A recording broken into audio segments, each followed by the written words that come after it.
मैं हूं मनोज वर्मा और आप देख रहे हैं अटेंशन। अटेंशन में आज बात होगी टिकट चुनौती विकट। जी हाँ, कांग्रेस में टिकट को लेकर मंथन जारी है। लगातार दिल्ली में बैठकें हो रही है, लेकिन ऐसा लग रहा है कि कांग्रेस किसी नतीजे तक नहीं पहुंच पाई है। यही कारण है कि उसकी सूची जारी होने में देरी हो रही है। वही बात बीजेपी की करें तो वो अपने उम्मीदवारों के साथ चुनावी तैयारियों में जुट गई है और कांग्रेस पर भी निशाना साध रही है। अब सवाल ये है कि कांग्रेस की सूची में आखिर पेच कहाँ फंस रहा है। कमलनाथ जब कह रहे हैं कि इशारा कर दिया है, तो फिर लिस्ट जारी करने में देरी क्यों? आज चर्चा इन्हीं सवालों को लेकर करेंगे, लेकिन पहले ये रिपोर्ट देखिए।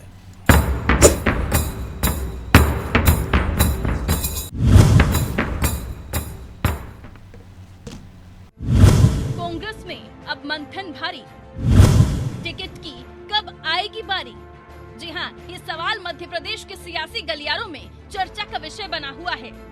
एक तरफ बीजेपी है जिसने चुनाव से पहले ही अपने 89 योद्धाओं को चुनावी मैदान में उतार दिया है, तो दूसरी तरफ कांग्रेस है जिसकी बैठकों में टिकट को लेकर एक राय नहीं बन पा रही है। मंगलवार को भी स्क्रीनिंग कमेटी की बैठक हुई। बैठक में कमलनाथ और दिग्विजय सिंह शामिल हुए, लेकिन बैठक के बाद जो खबर निकल कर आई उसके मुताबिक अभी भी कांग्रेस टिकट को लेकर किसी नतीजे पर नहीं पहुंच पाई है, जबकि कमलनाथ कह रहे हैं जिनको टिकट देना है उनको वो इशारा कर चुके हैं। हालांकि कांग्रेस की बैठकों और नेताओं के इशारा करने के बयान पर बीजेपी हमलावर है।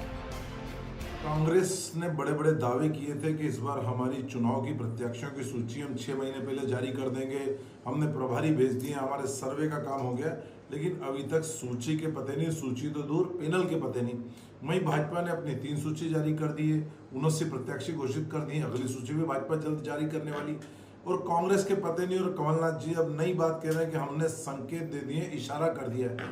पहली बार सुन रहे हैं कि इशारों में टिकट बट रहा है। अरे कमलनाथ जी, ये तो बता दो, इशारा करा किसने और चलेगा किसका? ये बात हर शख्स के जहन में है कि अगर उम्मीदवारों को इशारा मिल चुका है तो फिर कांग्रेस सूची जारी करने में देर क्यों कर रही है? आखिर कांग्रेस की रणनीति क्या है? खैर, जो भी हो, बीजेपी तो अपने उम्मीदवारों के साथ बैठकें करने जा रही है, जिसमें वो आगे की रणनीति तैयार करेगी। हालांकि बीजेपी के आरोपों पर और टिकट में देरी पर क्या कांग्रेस का कहना है, आइए वो भी आपको सुनवाते हैं। कांग्रेस पार्टी के लगभग जो सही समय होता है टिकट वितरण का, उस समय हमारे टिकट घोषित हो जाएंगे।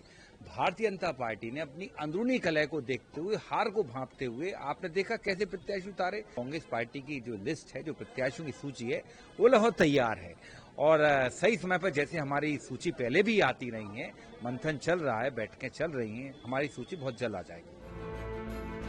जाहिर है कि वो कांग्रेस ही थी जो ये दम भर रही थी कि वो चुनाव के 6 महीने पहले ही उम्मीदवारों को मैदान में उतार देगी, लेकिन प्रत्याशियों की सूची जारी करने के मामले में वो बीजेपी से पीछे रह गई।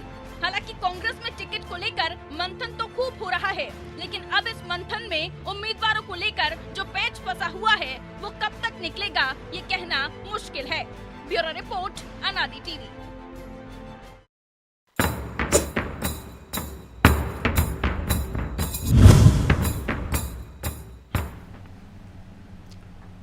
तो इसी मुद्दे पर चर्चा करने के लिए हमारे साथ जुड़ गए वरिष्ठ पत्रकार सुरेश शर्मा और हमारे सहयोगी ब्रिजेश चौक से।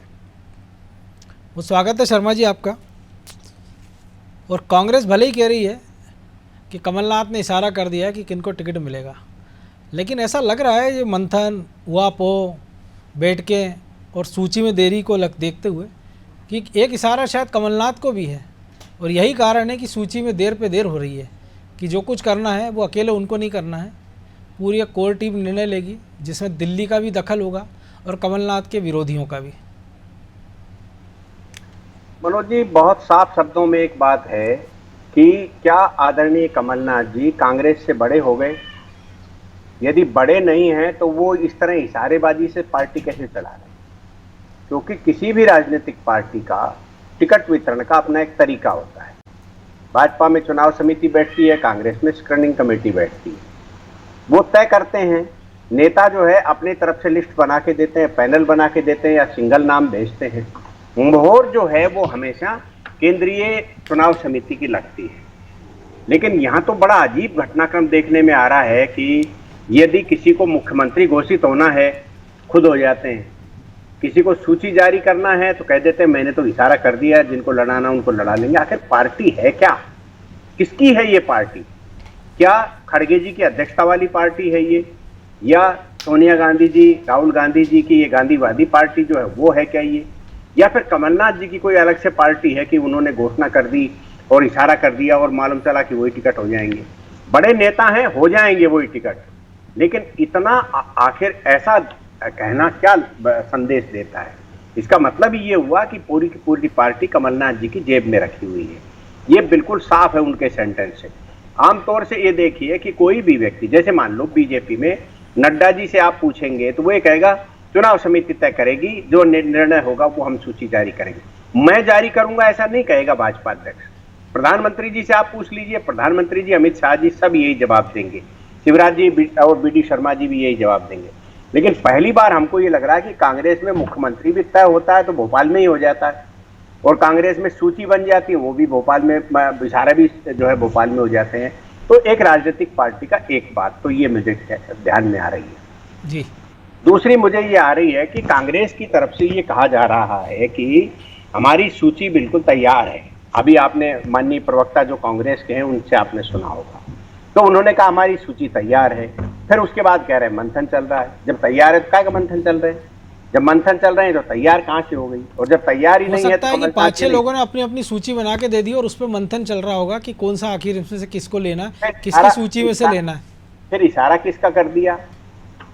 तो कुल मिलाकर के मैं बार बार आपसे कहता हूं, मैं फिर से कहूंगा, बार बार कहूंगा, इस बार का जो चुनाव है वो एहसान का बदला चुकाने वाला चुनाव है। मनोज जी, पिछली बार जो पूर्व मुख्यमंत्री बनने के लिए जो किन्हीं के बड़े उद्योगपति के समर्थन से कमलनाथ जी ने पूर्व मुख्यमंत्री बनने का तमगा लिया था, उसका प्रतिफल चुकाने का ये चुनाव है।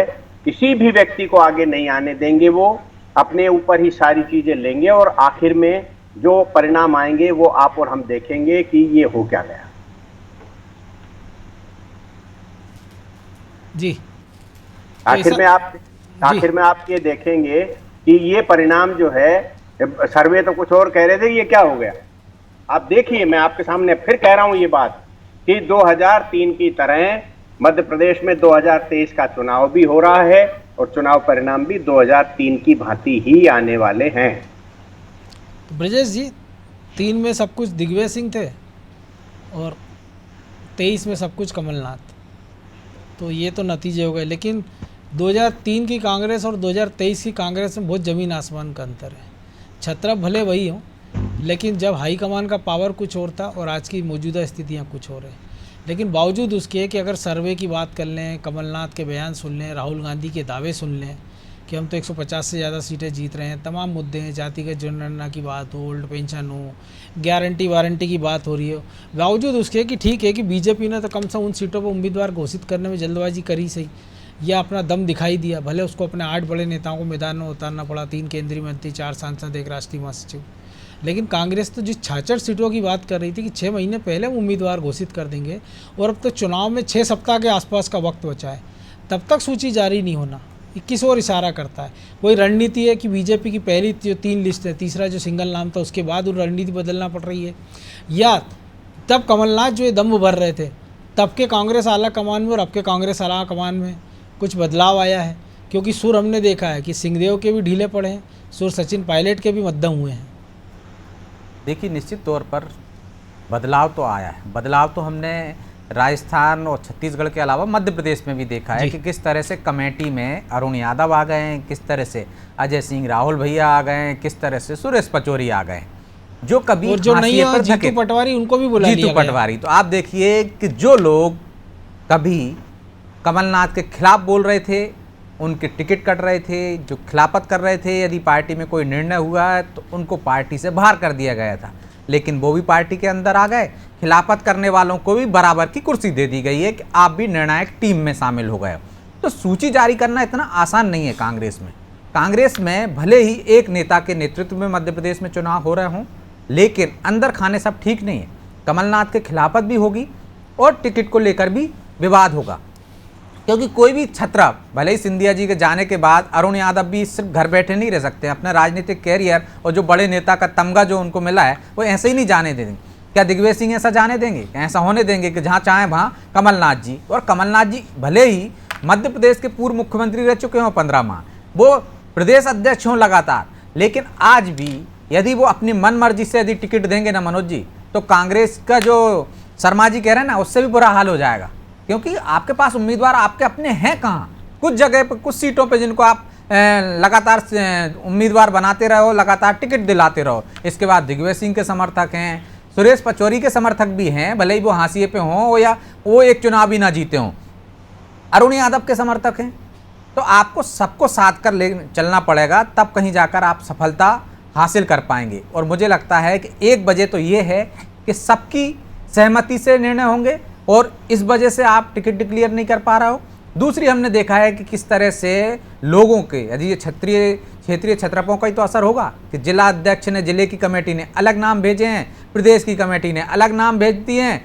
जो टॉप में आना चाहिए थे वो प्रदेश की कमेटी में नीचे आ गए, या जिले की कमेटी में टॉप वाले नीचे आ गए हैं और नीचे वाले टॉप पर आ गए। तो कहीं ना कहीं आपने अपनी पसंद देखी है, वहाँ नेताओं की पसंद के अनुसार सूची बनी है। तो अब उस सूची पे मंथन हो रहा है, इसके बाद जारी होगी। तो एक राय तो आपकी बनी नहीं है किसी भी एक उम्मीदवार को लेकर। आप कुछ जगह आप की राय होगी कि जो पहले से हैं, बड़े नेता हैं, वो वहाँ पे आप उनको टिकट दे सकते हो, लेकिन उनको आज दो या कल दो, लड़ना उनको भी पता है, क्षेत्रीय जनता को भी पता है, और वो आपके जो कार्यकर्ता हैं उनको भी पता है कि वहाँ से कौन लड़ने वाला है। चाहे अजय सिंह राहुल की बात कर लो, चाहे हम सचिन यादव की बात कर लें, चाहे जीतू पटवारी की बात कर लें, जो ऐसे कुछ गिने चुने जो नेता हैं, चाहे वाला बच्चन की बात कर लें, सज्जन वर्मा की बात कर लें, कि जिनका तो तय है ना कि वहीं से लड़ेंगे। अरे हम उत्तर की भी बात कर लेते हैं, आरिफ अकील चुनाव नहीं लड़ेंगे, लेकिन उन्होंने अपना उम्मीदवार घोषित कर दिया, तो पार्टी उससे किनारा कर सकती है क्या?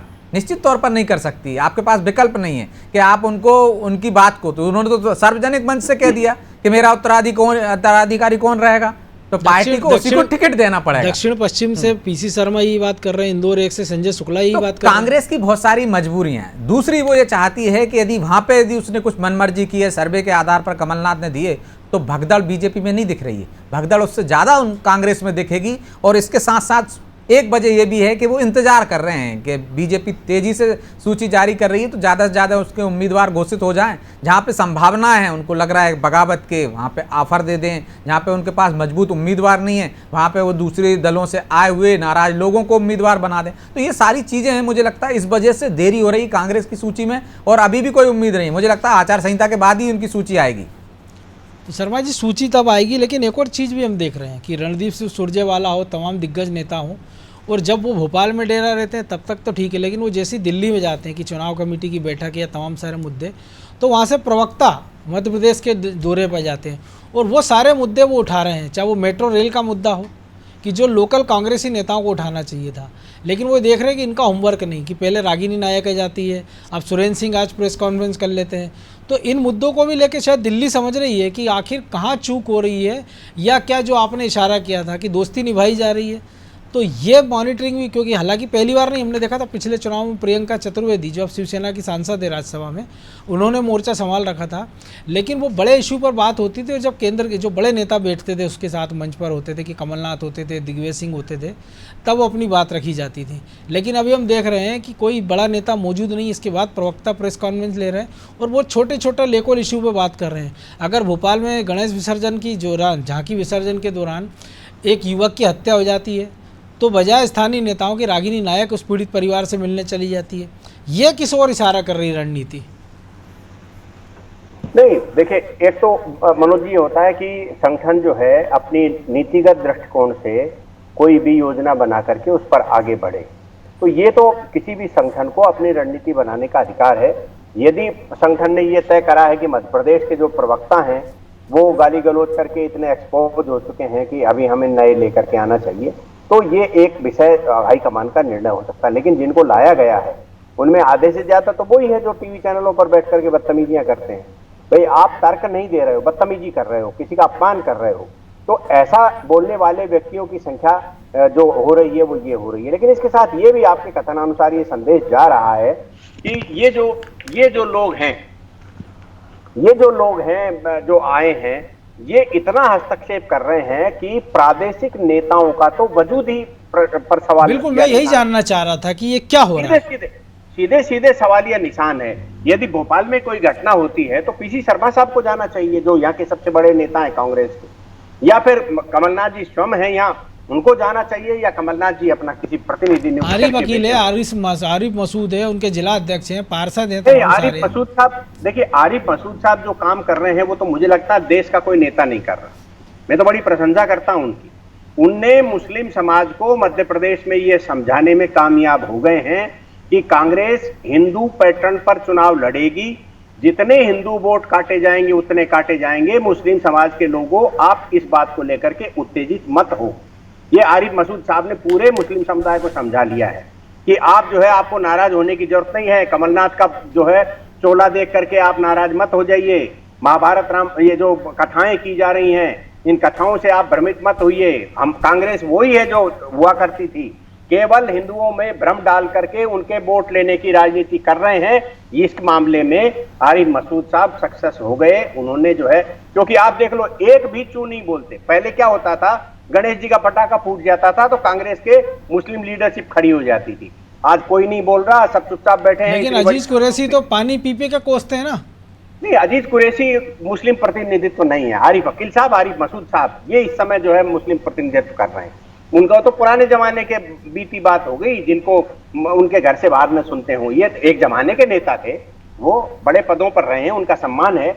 लेकिन आज वो मुस्लिम समाज को मोटिवेट करते हो या मुस्लिमों का मूवमेंट करा देते हो, ऐसी ताकत अजीज कुरैशी साहब में नहीं है। इसलिए एक बात तो ये। दूसरी बात, मैं आपके चैनल के माध्यम से एक बड़ी गंभीर 2 बातें आप ध्यान में लाना चाहता हूं, जो आपने मुद्दा उठाया भी है और मुझे लगता है इन चुनावों से रिलेवेंट भी है। पहली बात यह है कि उमा भारती जी से लगा करके सारे लोग लगभग ये कह रहे हैं कि ओबीसी को आरक्षण दिया जाना चाहिए महिलाओं को। ये बात आप भी, मनोज जी, आपको भी ध्यान बिल्कुल। लेकिन आप बताइए कि जब हमारी चुनावी प्रक्रिया में आरक्षण केवल 3 ही समुदायों को है, जिसमें सामान्य, अनुसूचित जाति और अनुसूचित जनजाति, तब आप ओबीसी का प्रावधान कैसे कर सकते हो महिलाओं का पर्टिकुलरली? क्योंकि जब तक ओबीसी को सीटें ही तय नहीं है आज तक की प्रक्रिया में, तब आप जो है कैसे महिलाओं को अलग से दिलवा सकते हो? इसका मतलब ये हो गया कि ओबीसी को फिर 27% वाला जो झूठ बोला गया था, वैसा का वैसा ही झूठ उमा भारती बोल रही है, वैसा का वैसा ही झूठ। बिल्कुल, उस पर फिर कभी चर्चा करेंगे। मुझे लगता है हम विषयांतर हो रहे हैं जी। एक लाइन और, ये बहुत जरूरी है, आपके माध्यम से बड़ी चीज जा रही है। दूसरा, जो जातिगत जनगणना है, यदि मोहन भागवत जी ये कहते हैं कि आरक्षण की समीक्षा होना चाहिए तो बवाल मच जाता है। और वही बिहार जो है जाति की गणना करा करके ये बता रहा है कि आरक्षण की समीक्षा का समय है, क्योंकि आरक्षण के संबंध में ही जातिगत जनगणना होती है। उनकी स्थिति, स्टेटस क्या है, उसके हिसाब से आरक्षण का प्रावधान तय होता है। इसका मतलब ये है कि जो आरक्षण के नाम पर इन्होंने फिर से एक बार कुरेन दिया, ये जो कह रहे हैं ना, माई का लाल क्या लाल और लाल, ये नीतीश कुमार ने ऐसा बीज, लालू यादव ने ऐसा बीज बो दिया है कि इस जातिगत जनगणना के बाद आपको आरक्षण की समीक्षा करना पड़ेगी। चलिए, तो उसकी समीक्षा होगी तब होगी। लेकिन ब्रजेश जी, कांग्रेस और क्या समीक्षा कर रही है जो सूची में इतना लेट लतीफी हो रही है? क्योंकि कहीं ना कुछ तो है। देखिए, कांग्रेस की हालत पहले भी मैंने कहा ना मनोज जी, वैसी ही है। कांग्रेस कुछ बदल नहीं गई है। आज कांग्रेस के नाम पर नहीं है ना, नेताओं में बटी रहती है कांग्रेस। आप देखिए, चाहे हम सीधी चले जाएं तो सीधे में आपकी गुटबाजी है। वहाँ पे आप देखिए कमलेश्वर पटेल हैं, अजय सिंह, राहुल भैया हैं। यदि आप और दूसरे क्षेत्रों में चले जाओ, चाहे अरुण यादव के क्षेत्र में चले जाओ, हमने उपचुनाव में देखा है किस तरह से गुटबाजी वहाँ पे हावी है। वहाँ पे किस तरह से आपने अरुण यादव के विरोधियों को आपने वहाँ पे तवज्जो दी थी। यदि हम ग्वालियर चंबल में चले जाएं तो वो एक ऐसे क्षेत्र है जहाँ पे कमलनाथ भी जोर लगा रहे हैं, वहाँ पे दिग्विजय सिंह भी जोर लगा रहे हैं और नेता प्रतिपक्ष भी वहाँ जोर आजमाइश कर रहे हैं वहाँ के छत्रप बनने के लिए। तो वहाँ भी विपरीत परिस्थितियाँ हैं। तो इन परिस्थितियों में कांग्रेस करेगी क्या? कांग्रेस आज की तारीख में कमलनाथ पूरा सब कुछ तय नहीं कर सकते, भले ही एक बड़ा नाम हो और वो ऐसा लग रहा हो, ऐसा महसूस किया जा रहा हो कि वो पार्टी से भी बड़े हो गए, लेकिन कहीं ना कहीं उन पर पार्टी को पूरा भरोसा नहीं है। कमलनाथ जी पर यदि पूरा भरोसा होता तो उनको नेता प्रतिपक्ष बना देते थे, लोकसभा में नहीं बनाया, सबसे सीनियर नेता थे। कमलनाथ जी पर भरोसा होता तो आप देखिए कि उन्हें अध्यक्ष के दावेदार बना सकते थे, भले ही वो कह रहे थे कि मैं नहीं जाना चाहता हूँ वहाँ पे। तो गांधी परिवार को उतना भरोसा है क्या? जो सवाल आपने भी किया था कि निश्चित तौर पर सब लोगों को तवज्जो मिलेगी वहाँ पे, और एक तरफा कमलनाथ की नहीं चलेगी। जिस तरह से उन्होंने कह दिया था कि नहीं कमलनाथ लौट कर आ रहे हैं, सीएम तो वो ही बनेंगे। मध्य प्रदेश में दिल्ली के तमाम नेताओं ने वो सुर सुनाई दिए उनके मुंह से, उन्होंने कहा कमलनाथ सीएम चेहरा नहीं है। अब भले ही आप देखो एक तरह से मोहर लगती जा रही है। 2 दिन पहले दिग्विजय सिंह ने भी कह दिया कि मध्य प्रदेश में ओबीसी मुख्यमंत्री होगा। ओबीसी मुख्यमंत्री बनेगा, और कमलनाथ जी का तो पता ही नहीं है कि ओबीसी में आते हैं कि सामान्य में आते हैं, किस में आते हैं, वो आज तक यही खुलासा नहीं हुआ है।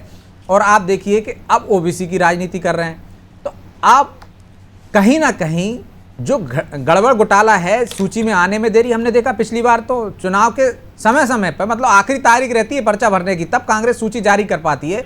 झगड़े होते हैं, घमासान होता है। सीडब्ल्यूसी में भी हम देखते हैं कि वहां भी नेता जाते हैं और जो उनका प्रबल दावेदार होता है दूसरे गुट का नेता, दूसरे का नाम लिखा भी देखा हमने। हाँ, दूसरे गुट का नेता होता है, उसका कोई समर्थक दावेदार होता है तो उसका चिट्ठा लेके पहुंच जाते हैं। तो दिल्ली में जो चिट्ठे लेके जाने की जो एक चलन है ना कांग्रेस में बहुत ज्यादा है मनोज जी।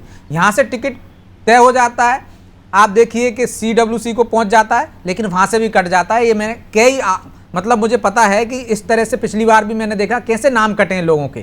तो वैसी ही परिस्थितियां आज भी हैं, कोई बदलाव नहीं हुआ है। क्या सुरेश पचौरी जी यदि यहाँ से नहीं जुड़वा पाएंगे नाम तो दिल्ली में अपनी ताकत नहीं लगाएंगे, दिग्विजय सिंह नहीं करेंगे वहाँ पे।